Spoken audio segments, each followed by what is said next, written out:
আজ বানাবো সাবুর পোলাও। এই দেখো বড় দানার সাবুটা ভিজিয়ে একদম ঝরঝরা করা আছে। এই দেখো এখানে গাজর, বিনস, ক্যাপসিকাম, একটু কারি পাতা, গোলমরিচ, কাঁচা লঙ্কা কুচি সব রেখে দিয়েছি, কাজু কিশমিশ আর ঘি।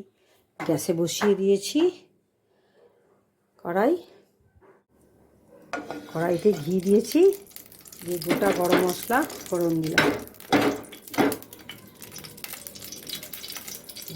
দিয়ে দেবো কাজু কিশমিশ,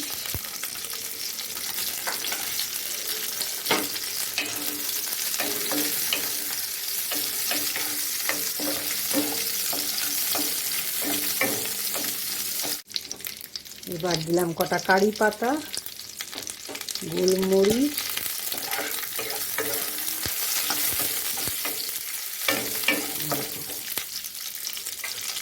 এবার সব সবজি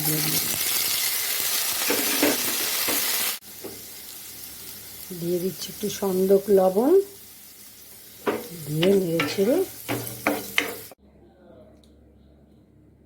এই যে সাবু দিয়ে নেড়ে ছেড়ে নিলাম।